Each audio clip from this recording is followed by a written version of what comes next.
The FBI is looking into whether foreign governments, organizations, or individuals helped fund the insurrection at the U.S. Capitol. Among other leads, agents are investigating a $500,000 Bitcoin payment. It was apparently made by a French national to key figures and groups in the alt-right before the attack.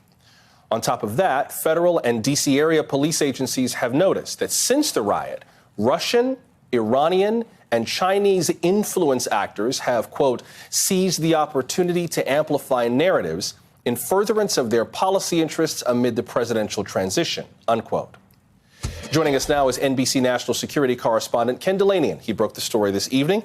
Ken, tell us more about this FBI investigation. It sounds like, and I'm breaking this all the way down, I know I'm way oversimplifying this, but it sounds like there may be foreign money behind the attack on the Capitol, at least in part, to further much larger aims than just what these insurrectionists may have wanted, that this has become a geopolitical matter. Is that overstating it, or is that kind of it?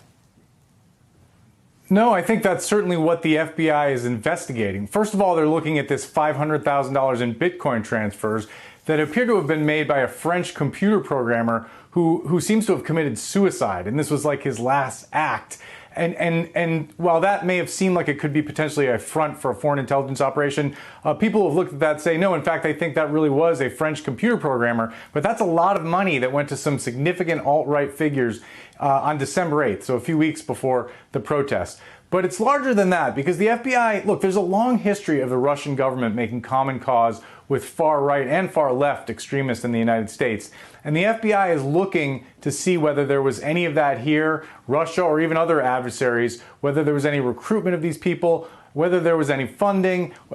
Because, look, looking at what the Russian government and the Chinese government are doing now on social media, they are trying to seize this episode and use it to their advantage and try to denigrate the United States and feed their narratives. And so the FBI is looking at whether they had anything to do with sort of motivating people. Look, it's clear this was a domestic movement, mostly a United States phenomenon, but there may have been foreign influences, and if there were, that might be a crime, Joshua. In your reporting, you note how white supremacist movements in the West and the Russian government have long been believed to have this kind of affinity between them. Elaborate on that.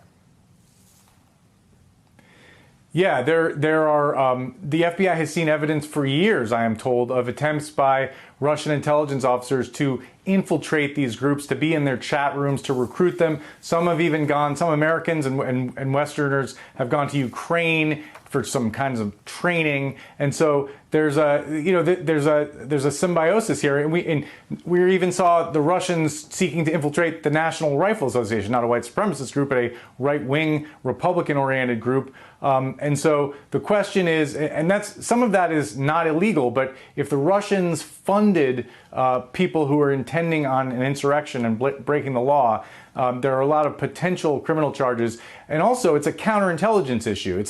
And that's why the FBI's counterintelligence division is part of this investigation, Joshua. Let me put a few viewer questions to you, one having to do with the security situation here in the district. There are red zones and green zones that have been set up around the Capitol and the National Mall to kind of delineate where people can and cannot go in and out.